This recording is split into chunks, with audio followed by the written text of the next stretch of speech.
इतना बड़ा कदम उठाने की आवश्यकता इस समय गुजरात में आ गई थी भारतीय जनता पार्टी के सामने? चुनाव से पहले मुख्यमंत्री का परिवर्तन एक प्रथा रही है, कांग्रेस में रही पहले शुरू से ही। क्योंकि मैं 40 साल से पत्रकारिता करता हूँ, तब देखता था कि कांग्रेस के लोग इलेक्शन से 1 साल पहले या 6 महीने पहले चीफ मिनिस्टर का परिवर्तन कर देते थे ताकि एंटी इनकम्बेंसी वहां पर वोट नहीं पड़े।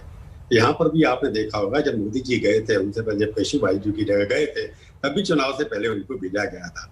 उस वक्त 3 चीफ मिनिस्टर के लिए कैंडिडेट बदले गए थे। आपको याद होगा कि उमा भारती मध्य प्रदेश भेजी गई थी तब, और अपनी वसुंधरा राजस्थान में भेजी गई थी। तो एक प्रथा आती है कि जब लगता है कि चुनाव आने वाले हैं और कहीं एंटी इनकम्बेंसी फैक्टर बन रहा है, तो हर पॉलिटिकल पार्टी का एक्सपेरिमेंट करती के चेंज करते रहे। तो गुजरात में तो ऐसी भाई 3500 चीफ मिनिस्टर होंगे जो भी सेरेमनी होगी पिछले 60 साल के अंदर, जब से गुजरात प्रदेश बना है। 35वां व्यक्ति जो है चीफ मिनिस्टर बनेगा। हालांकि 17 व्यक्ति बन चुके हैं, उन 17 में से केवल एक व्यक्ति है जिसने अपनी पूरी टर्म 5 साल की 1 साल में पूरी की होगी, उसका नाम है मिस्टर नरेंद्र मोदी। उससे पहले किसी भी मुख्यमंत्री ने 5 साल की अपनी पूरी टर्म पूरी नहीं की। 17 व्यक्ति जो बने हैं उसमें से मोदी जी ने ही अपनी 3 टर्म जो है 5 साल की पूरी नहीं की, बल्कि 2 की एकदम पूरी। तो मेरे को लगता है कि वहां पर ये प्रथा रही है, चुनाव से आने से पहले वहां पर डिफेक्शन होते रहे, ये होते रहे। तो मेरे को लगता है कि मोदी जो एक सरप्राइज का एलिमेंट रखते हैं, जब से वो राजनीति में आए हैं हर तरह की सरप्राइज देते रहते हैं। तो जब उनके परिवार के लोग कह रहे थे हमारे को पता नहीं था, जब हम पत्रकार लोगों को नहीं पता था, हम जितने नाम चला रहे थे उसमें एक भी नहीं बना, तो उनके परिवार को तो बाद में बताया ही गया होगा कि मोदी जी सरप्राइज देने में विश्वास रखते हैं कि पटेल आ गया, पटेल की जरूरत है। एक राजनीतिक कंपल्शन हो सकती है, परंतु मेरे को लगता है मोदी जी के लिए ऐसी कोई कंपल्शन नहीं है कि वो किसी कास्ट को लेकर के चलते हैं। उनको लगता है कि नया व्यक्ति होना चाहिए, नया चेहरा होना चाहिए।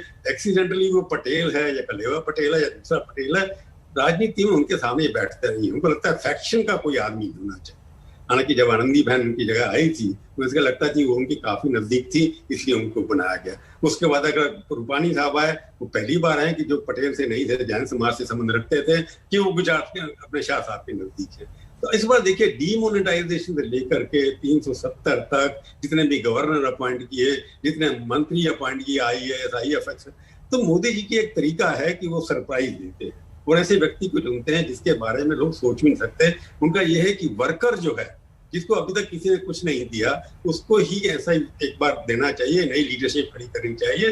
तो जितने भी नए चीफ मिनिस्टर आए, आपने देखा आधा दर्जन से ज्यादा से चीफ मिनिस्टर हैं जो कभी मंत्री भी नहीं रहे उनसे की पहले, उससे ना ऑफिस बेयर भी रहे, उनको भी मुख्यमंत्री बना दिया गया है। जैसे आप देख सकते हैं, यूपी में भी हुआ, त्रिपुरा में भी हुआ, आपने देखा वहां पर महाराष्ट्र में हुआ, और पड़ोसी देश प्रदेश हरियाणा में भी हुआ। ये सरप्राइज एलिमेंट और नए लोगों को लाना जिनका किसी भी फैक्शन या पुरानी पीढ़ी के साथ संबंध नहीं है, ये मोदी जी की एक राजनीति है। उसी के अनुसार यहाँ पर इनका भूपेंद्र जी का चुनाव किया गया है। उसमें सरप्राइज नहीं है, चुनाव आ रहा है। 5 साल से ऊपर हो गए अपने रूपानी जी के, 2 टर्म में हुए उनके, 1 साल में 1 टर्म में नहीं हुआ। चुनाव से पहले एक और एक्सपेरिमेंट किया जा रहा है। पटेल आ गए, ये जरूरी है, पर मेरे को लगता है कि ये उनकी एक सरप्राइज एलिमेंट है जी। क्योंकि एक दूसरे पटेल की बात चल रही थी, नितिन पटेल, और भूपेंद्र पटेल आज सुबह पहुंचे, डिप्टी सीएम नितिन पटेल के घर गए, उनको मनाया, दोनों गर्मजोशी से मिले, बाहर निकले तो दोनों ने विक्ट्री साइन भी दिखाया। हालांकि कुछ देर बाद नितिन पटेल का दर्द सामने आया, उनकी आंखों से आंसू छलक गए।